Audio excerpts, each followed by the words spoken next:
And of course, it's World Malaria Day. We told we have a lot to look at and on the issue of malaria because it's one very important case we cannot just overlook, especially here in Nigeria. We're looking at right now the malaria crisis, environmental realities in Nigeria, Africa, and also the way forward to all of these concerns that we have about the malaria today. Well, welcome to this particular segment on the World Malaria Day, and we'll turn the spotlight on the persistent public health crisis that continues to claim lives across Nigeria and Africa. That is called the malaria, because we gave the statistics earlier. Of course, and it's a very worrying very worrying one, and good enough where we still have to dig deep about this. Of course, we look at it from a different perspective, where despite decades of intervention, mosquito-borne infections, they still remain widely spread, and we've seen the condition worsened by environmental conditions like poor sanitation, and climate-related challenges have also been attributed. And so the question is, basically we're looking at this, what is going wrong, and more importantly, what is the way forward to all of this concern, and of course we'll be unpacking these issues, the science and the solutions with our guests. And our guests, before we bring our guests to speak to this issue. Well, we all know that Nigeria remains one of the countries with the most affected malaria cases globally, and accounts for a significant percentage of those cases, and of course the deaths also. And we've heard that environmental conditions such as poor sanitation, drainage system, flooding, and improper waste management, they've all been attributed to the inbreeding of mosquitoes, and why these incidents continues to get worse than what it was. Well, having this put out, we know that those are troubling realities, and to help us unpack and speak to this issue, we have the head of program management of the National Malaria Elimination Program in person of Dr. Aminu Mahmood Omar, who is joining us virtually and is to speak to us on all these things and how the environment can find a balance, or how we can ensure that the environment is clean enough to speak about how to tackle this worrisome crisis of malaria. It's good to have you join us today on the program, Doctor. Thank you. Good morning, and thank you for having me. All right, Mukhtar, I want to take the first step. I'd like for us to start from the basics. Thank you so much for joining on the conversation. Why is it that malaria remains so prevalent in Nigeria, and not only Nigeria, across Africa, despite awareness and the interventions that we're seeing? Why is it still here, despite all these interventions? So I would like to say that in reality, malaria is one of the greatest public health challenges in Nigeria. Every year, too many children, too many pregnant women tend to lose their life because of malaria. Even though malaria is a preventable disease, it's a disease that we know how to detect it, we know how to manage it, and we know how to prevent it. And so for many families, malaria is not just, it's more than a fever. It means hospital bills, it means mixed school for small children, and it also means lost incomes for many families. So to truly understand why malaria remains a major problem, I think it's important we pay attention to the environment around us. Malaria is transmitted by infected female Anopheles mosquito, and these mosquitoes breed in stagnant water around us. This means that our surroundings play a major role in malaria transmission. Blocked gutters, often drains, poorly managed wastes, flooded areas, abundant containers, stagnant full of water around homes and community, all created an ideal breeding ground for mosquito to thrive. So in many parts of Nigeria, we also know that during the rainy seasons, this environmental condition became even more worse. Flooding, poor drainage, waterlogged surrounding, all this increase the breeding and expose more people to infection across many parts of Nigeria. The same patterns exist in other parts of Africa. We have been seeing rapid urbanization without proper planning, overcrowded settlement, inadequate sanitation, weak environmental management. All these contribute to the quelling and the spread of malaria. I think these are some of the critical things that we need to consider. But one of the major emerging things is the issue of climate change, because climate has made these challenges to be more serious. We are now seeing more rising temperature with irregular rainfall across the country. We are seeing increasing flooding that has expanded the mosquitoes' habitat, and this made the malaria transmission to even be more harder to control in many places. So I think what is clear here is if we want to defeat malaria, we cannot focus only on the medicine aspect alone and the hospital. We also have to deal with the environmental condition that allowed mosquito to thrive. So I think these are things that we need to really consider when dealing with malaria in the country. Thank you.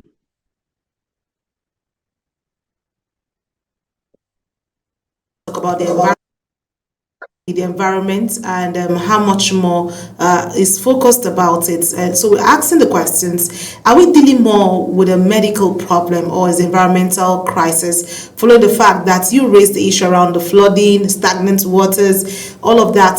So we want to know how much more is the environment speaking to us in terms of seeing the malaria as a burden directly linked to poor environmental management? So I think let me start by describing the determinant of environmental component of malaria transmission. So I think really malaria transmission is governed by many different environmental factors, and I would like to break the environmental factors into two big groups. The first is one that relates to the natural environment. So we are really talking about the climate, we are talking about the vegetation, we are talking about the rivers, we are talking about the elevations and all the natural things that are within our environment that we are living. But the most important issue is how these environmental factors connect with the human components. So here we are talking about the human-made environment, which is the second group, where we have we are talking about deforestation, urban growth, developmental projects like construction, dams. All these have implications that can have implication for increasing, the breeding habitat for malaria. And that is, it is important to mention here that some of these human-made changes, they are actually contribute to reducing the number of breeding habitats. So they can be positive in some extent, but a lot of them, a lot of time, they have an opposite effect, and they can actually increase the likelihood for us to have more breeding habitats, which will increase the breeding and the spread of malaria transmission in our environment. So I think what we can do about it is that we can do some things to actually change the narrative, and that is we can be able to change the environment on a permanent basis. So in this aspect, I think we can build the drains, we can cover open water bodies with a permanent material.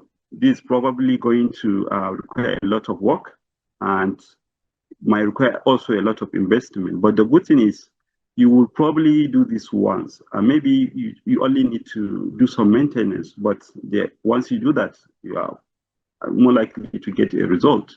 Another thing we can do is to manipulate the environment. Here, we are talking about removing the vegetation. We are talking about flooding swamp at certain time of the year.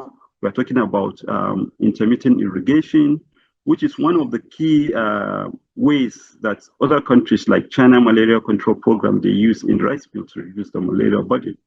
I think another third area that we can also consider is we can change the places where people live. These require a lot of investment in particular, but here we can actually make houses more mosquito proof, or we can move the entire community and settle them in areas that are far from mosquito breeding sites. Actually, this is not done anymore, but it is something that is done in the past. If you read about the history of how Italy get rid of malaria, they use a lot of that in the past.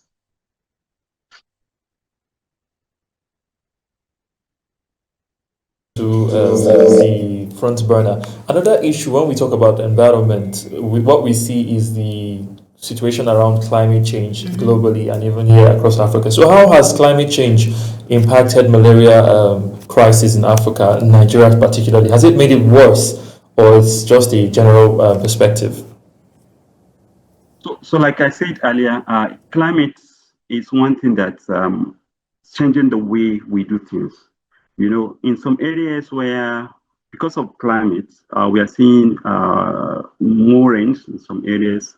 We are seeing deforestation in some areas. We are seeing less rain in some areas. And because of that, we are seeing different patterns of malaria across the country. Even our ability to provide a response to those kind of settings is becoming a challenge, because some intervention that you're using before, because of the effect of environment, you can no longer use those interventions. Because of the environmental changes, we are seeing rising temperature in some areas, we are seeing irregular rainfall, we are seeing increased flooding in some areas, you know. So, and because of that, we are having in the time the kind of intervention that we can use in some areas is changing because of all those effect of the climate, and it's making it even more difficult to, you know, to control and manage malaria.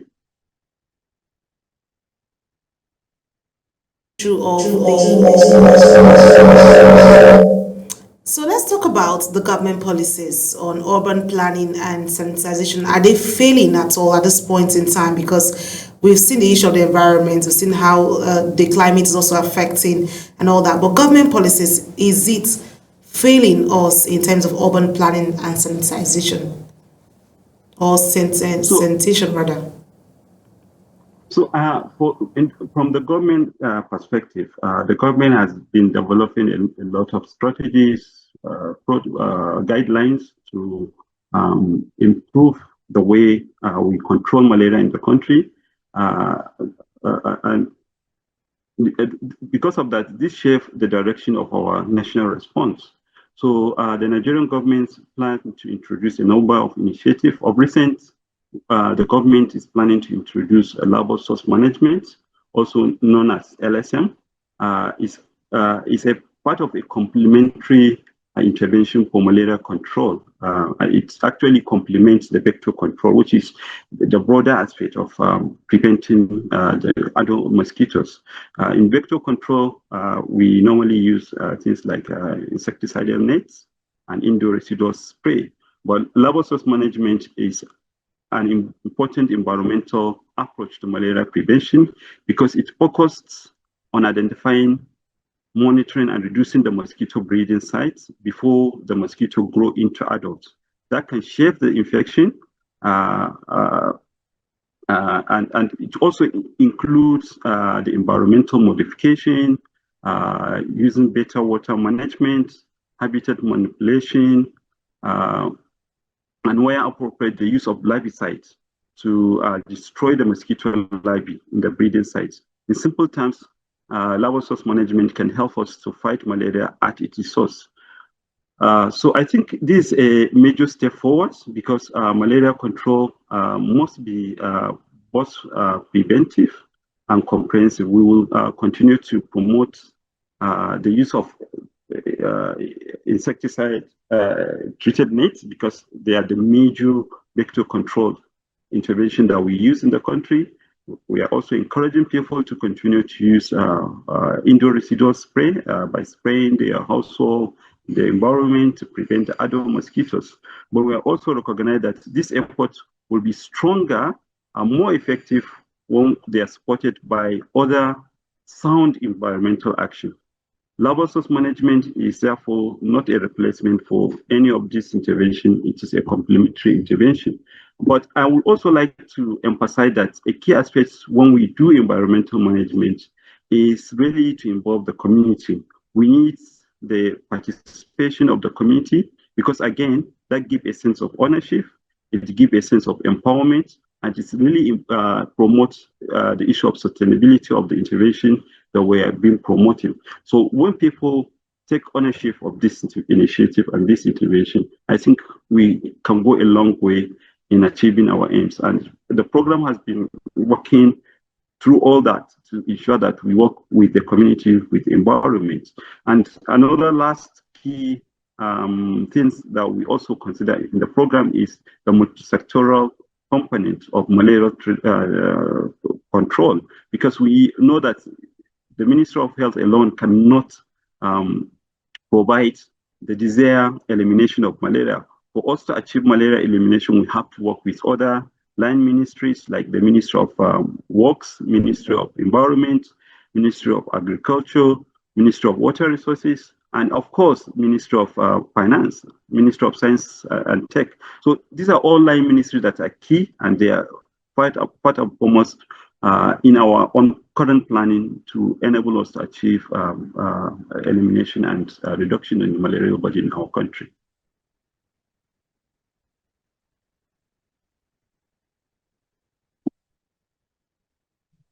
About how important it is. Is Nigeria losing more than just lives? What's the economic impact of malaria? Has it affected our economy negatively as opposed to positive impact? Of course, when you're talking of malaria, you have to talk about the negative side of it. And the first thing is, when you have large number of people becoming ill, it means those people, you are putting them out of business. They cannot be able to be productive. They cannot be able to provide for their families. For little children, it means they cannot be able to go to school. For pregnant women, it means it can affect them. It can make them even lose their pregnancy, which means it's a vicious cycle that affects the progress and the development of the whole nation.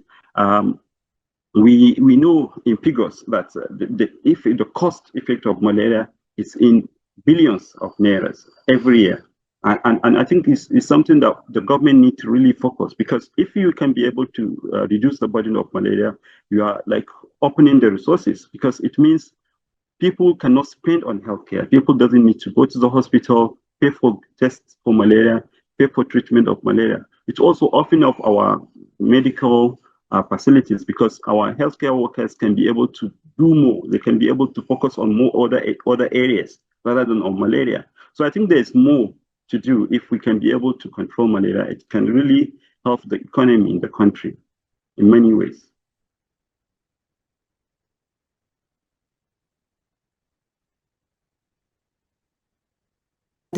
We see that the efforts being put out by the governments as well, Mukhtar, right? Most definitely. And well, in one sentence, we see that is defeating malaria. That was the questions we were asking. Is defeating malaria in Nigeria and Africa achievable? That's one question on the minds of a lot of Nigerians following the outcome or the prevalence we have seen across the field.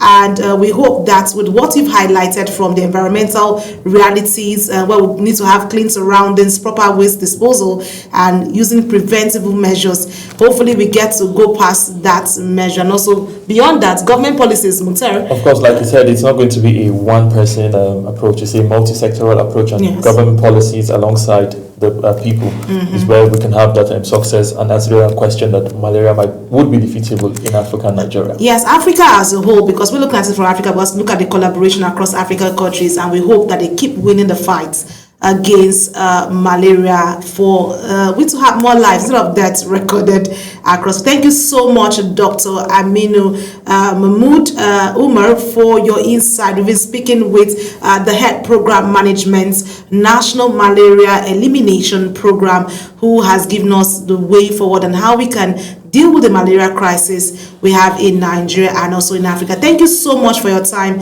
And we say, should we say Happy World Malaria Day? If that thank you so much for your time, and I want to say thank you for being a part of the program. Very big thank you, Doctor. All right, thank you. All right, so that's it. It's been an amazing run here, Mukhtar, indeed. Most definitely. It's been a roller coaster ride, and every moment of it was enjoyable for me. And I believe our audience will share that same sentiment. It's been very informative. We've been able to bust a lot of myths, a lot of misconceptions, and information that people previously had and biases have been let go, and we've been better informed. this moment. And we hope that the malaria crisis, just like we've told you, and the use of drugs would reduce drastically, and we'll have a safe and healthy environment for us to stay in. Thank you so much for being a part of the program Global Morning. We look forward to more programming on Global Television. Don't forget, Global Television is on DSTV channel 365 and StarTimes channel 276. Kindly follow us across all social media platforms using at Global TV NG as displayed on your screen. I am Anieti Patrick. And I am Mukhtar Kasim. Saying a very big thank you for joining us.